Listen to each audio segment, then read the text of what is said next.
Hey everyone, Todd here, internalarchitect.com, and in this video you're going to learn about how to not be a slave to social media.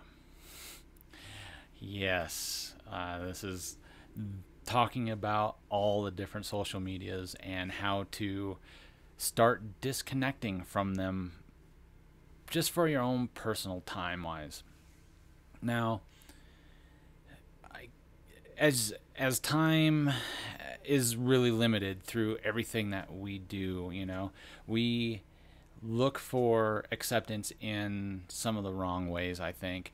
It took me a freaking long time to really understand this and to really understand where my time was going. And by the time when I realized just how much time I was spending on these platforms, these digital platforms, I kind of got sick. I got sick at myself. I got sick at just like seeing how much time I was wasting and how easy it was to waste that time. And we can take the 800-pound gorilla in the room, the big blue one, right? When I was after I was done and now in remission with cancer, I took about 6 months before I started working again, and then I got back involved with the construction trade and development and some projects that with my dad. And once I got through this one project, this one development project, I realized that I did not want to do that anymore.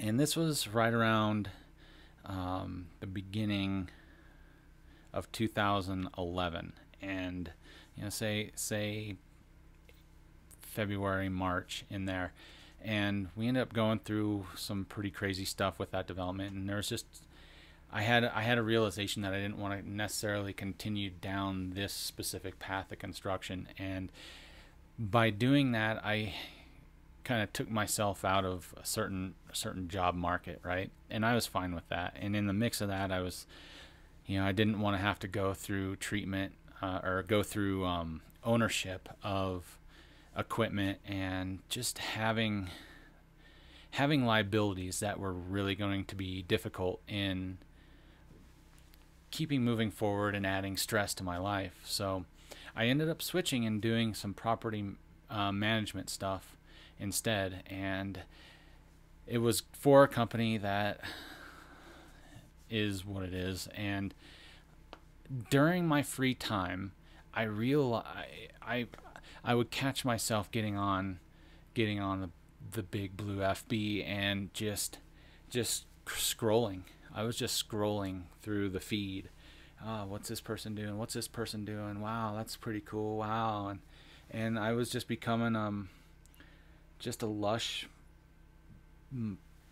head essentially, and realizing that everything that people were doing and everything that was going on, I wasn't doing.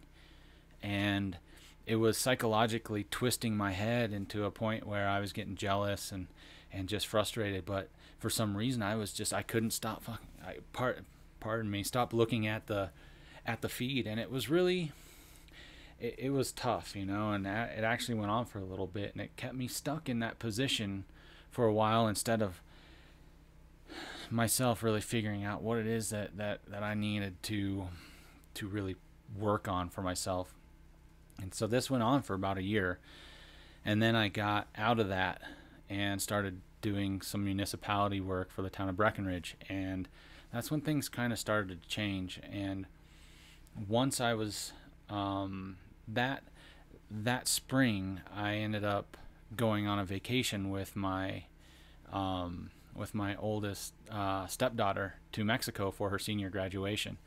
And my whole goal was to read and to not be on social media, but to read about things that I had been kind of stirring around in my head. And that was the idea of internal architect, which was not even that at the time. It was just the idea in my head, and how could I self-publish. And so I made these things kind of happen. And as time went on, after the trip, that's when I started really realizing that I started figuring out how much time I was spending on these. Unfortunately, our phones track how much time we spend in each app. And I remember opening that up, and the thing at the very, very top was the FB app, and it surpassed every single other app in my phone by like 1,000%.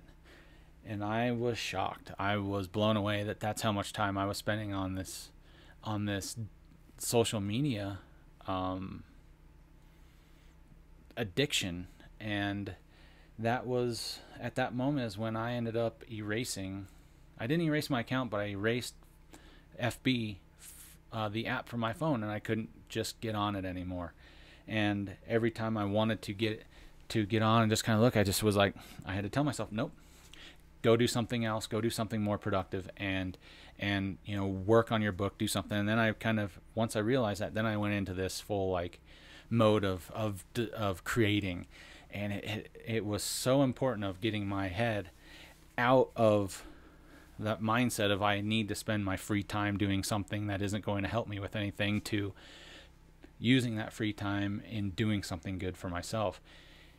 It was a huge, very tough habit to break, and it took a little time to get used to, because I would just, I can't do that. And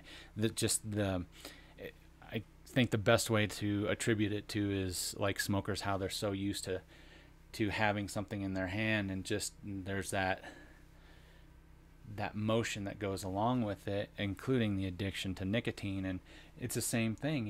You know, seeing all these different things going on in the feed, and when you put something up there and you get reaction from it and response from it, it sends out that dopamine fix in your head that is really, really addictive. And it was so frustrating. And as I got used to it, it was doing so much better for me. And I did go through some withdrawal from it, and that was by myself basically disconnecting from the social media side of things. And it took a little while, but once I did, man, my time, I don't really watch TV anymore. I don't spend a whole lot of time on any other social media. I'm hardly on Facebook ever.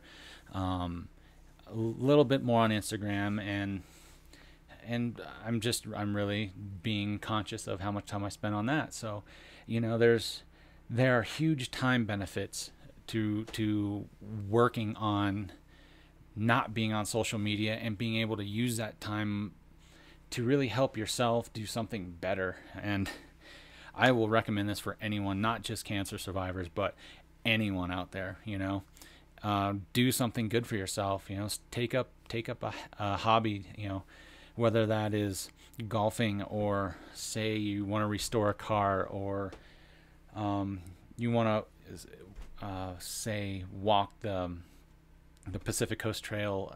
It doesn't matter what it is. Just do something other than just be on that thing, because that is such a bad habit that needs to be broken, and in so many other ways too. So just take the time to see how much time you're spending on it, and then work on getting out of it. Doesn't mean you have to cut it out completely, kind of like I did, but I can tell you it has been such a big time relief and just stress relief to be able to not have to need my phone to go get acceptance from people that hide behind their computer. So, you know, keep that in mind. I hope you like the video. I probably will hit on this more and more, just because I think it's a pretty key element into getting to the next level of finding peace in your life.